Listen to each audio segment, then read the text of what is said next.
There's an art that isn't really taught, it's more whispered about, and it has absolutely nothing to do with love or affection, and everything to do with will.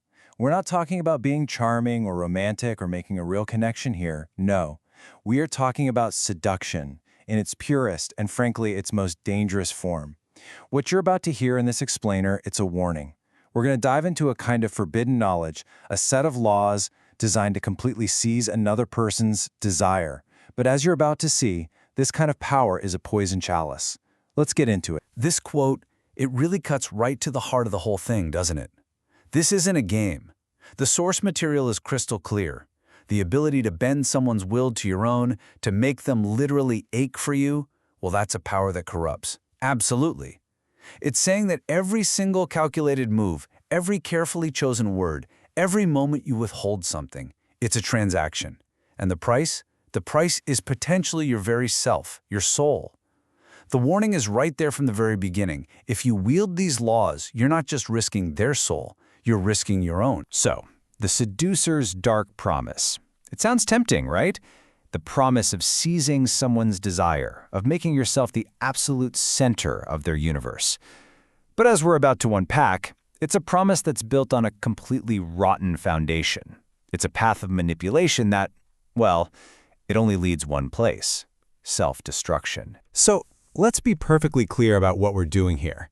This isn't a how-to guide. We are not celebrating a skill, we are dissecting a curse. The whole point is that by understanding the mechanics of this kind of manipulation, we can see the desolate, hollow end that's waiting for anyone who actually tries to master it. The laws of control. Now, these first few laws are like the building blocks for forging an emotional prison.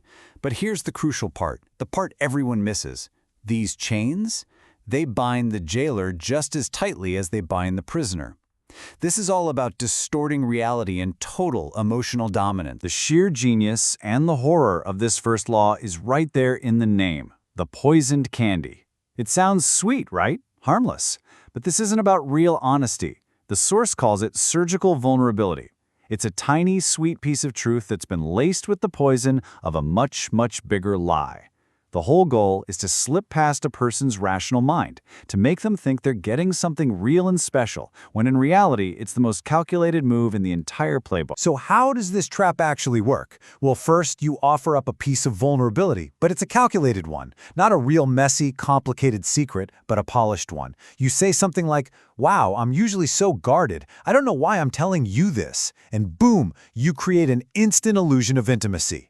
Second, you follow that up with some disorienting generosity, a gift for no reason at all. This has nothing to do with kindness. It's about creating a psychological debt.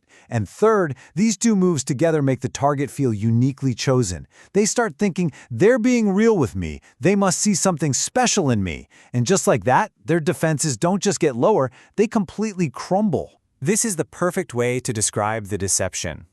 A fake door. It promises a way out, a path to something genuine in the cold, hard prison of everyday social masks. But when the target reaches out and pushes on that door, they just find more wall. That little glimpse of realness was never an escape route. It was just a more convincingly painted part of the prison, designed to make the cell feel like a sanctuary. And here it is, the devastating trade-off. The allure is undeniable, you know? You seem so authentic, you make someone feel incredibly special, and you gain their trust with breathtaking speed. But the cost? The cost is catastrophic. Because every single time you rehearse that fake vulnerability, you're carving out a piece of your own soul. You're practicing the motions of emotion without any of the substance, and in doing so, you destroy your own ability to ever feel the real thing. You become a ghost, a hollowed-out echo, just mimicking human connection. So this builds on the surgical strike of Law 12 and escalates it to total warfare with Law 15, the golden cage. If that first law created a tiny crack in their armor, this one just floods their entire psyche. The goal here is total emotional occupation. You want to make your presence so intense, so all-consuming, that there's literally no room for them to think about anything else. You don't just enter their world, you become their world. Now, the mechanics of this snare are all about creating an addiction. You start by anchoring yourself to physical sensations, a specific song, a certain perfume, a taste, so that the world of the senses constantly reminds them of you. Then you start to dominate their thoughts. You become a puzzle they need to solve. You're intensely present, and then you're just gone. You send a text that makes their heart race, and then you go silent for days. Their mind gets completely fixated on trying to figure you out. And finally, you weaponize contrast. You make the time they spend with you so vivid, so electric, that their normal life, their job, their friends, it all just seems gray and boring in comparison. At that point, resisting you starts to feel like they're betraying the only thing that makes them feel alive. And here is the terrible curse of the jailer. To keep someone locked in a golden cage, you have to stand guard, 24/7. Captivating someone this completely is a crushing, monstrous responsibility. You see, in building their prison, you've locked yourself right inside it with them. The sheer amount of energy it takes to maintain this perfect fantasy, it's just not sustainable. And this is the tragic irony of it all. The allure is to become someone's everything, to be their sun, their moon, their stars, the one person they literally cannot live without. But look at the cost. You become a slave to the very obsession you engineered. You have to constantly feed this monster of need that you've created. And in order to be their everything, you have to stop being anything for yourself. You have to twist and mold your own identity to fit their deepest cravings, sacrificing your own desires, your own self on the altar of their obsession. You might feel like a victor, but you're really just a hollow idol. The laws of illusion. Okay, so we've moved past direct control, and now we're getting into something way more subtle, and maybe even more insidious: performance. This is the art of creating a persona so captivating that it literally consumes the performer.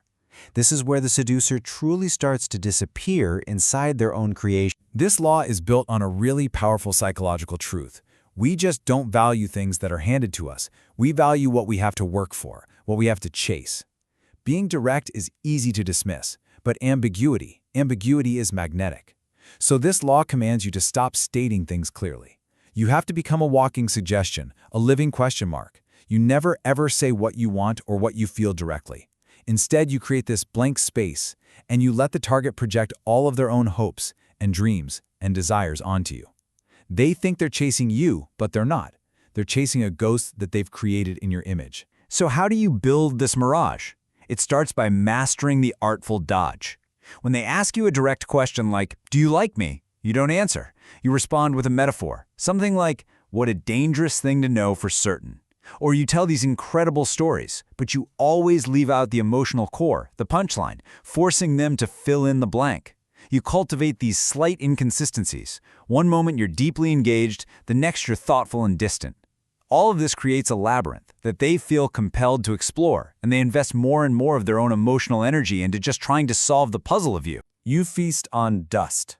Just let that phrase sink in for a second. It perfectly captures the profound isolation of this path. To live in a world of hints and suggestions is to live without any real substance. The power you feel from them chasing you is an illusion, because the connection itself is made of smoke. It offers no real nourishment, no genuine intimacy. It is a desperately lonely existence, built entirely on their delusion and your emptiness. So the allure is obvious. Mystery is powerful. It's magnetic. It forces people to invest themselves. But the cost is literally self-erasure. By constantly speaking in riddles and living in a fog of ambiguity, you don't just become unknowable to other people, you become unknowable to yourself. Your own true feelings, your own real desires, they become a riddle that even you can't solve anymore. Which leads to a terrifying question. If you're nothing but whispers and suggestions, a phantom built from someone else's projections, do you even exist at all? We've now arrived at what the source calls the master rhythm of seduction, the swinging pendulum. This might be the most sophisticated and the most dangerous law of them all. It's not about being one thing. It's about being two. It's about creating a constant, addictive back and forth between two opposite personas that traps the target right in the middle of that tension. Here's how the hook works. First, you are the siren. You're the embodiment of pure fun. You're charming, you're witty, you're playful, spontaneous, just thrilling pleasure in the here and now. But just as they get comfortable with that side of you, you swing the pendulum. And you become the anchor. You give them a glimpse of this profound, soulful connection. You share a deep fear. You offer unwavering support. But the key is the swing. You never let them get settled. After a night of wild fun, you become deeply reflective. After a moment of soul-bearing intimacy, you break the mood with a playful, lighthearted tease. This keeps them perpetually off balance, always chasing the side of you that they're missing, forever craving the resolution to the puzzle that you've become. You are the first casualty. That very tension that makes you so addictive to them, the thing that binds them to you, that is the exact same force that is tearing you apart from the inside out. The performance becomes your reality, and in your own war, you are the first casualty. This forces us to ask a really critical question.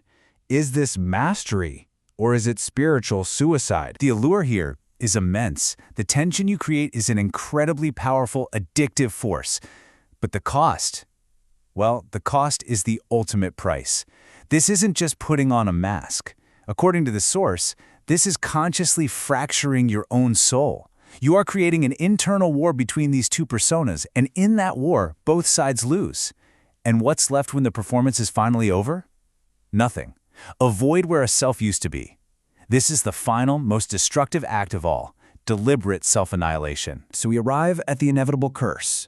We've walked through these laws, we've seen their dark logic, and it all leads to one single damning conclusion. This entire art is about manufacturing desire by systematically destroying truth.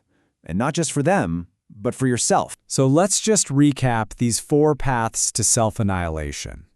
Each law is a step on a downward spiral. With the poisoned candy, you weaponize vulnerability. And in doing so, you corrode your own ability to ever be truly vulnerable again.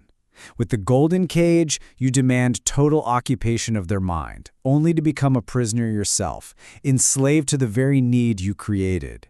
With the whispered hint, you trade your real voice for echoes, your substance for shadows, until you completely disappear. And finally, with the swinging pendulum, you consciously fracture your own soul, fighting a war against yourself until absolutely nothing whole remains. The ultimate terrible truth that these laws reveal is that the seducer's true target was never the other person. It was always themselves. The source doesn't offer any easy way out of this. It just presents a choice. You can seek power through these methods, and you know what? They might even work. But that path ends in a hollow void of your own making. The laws are there, the curse awaits.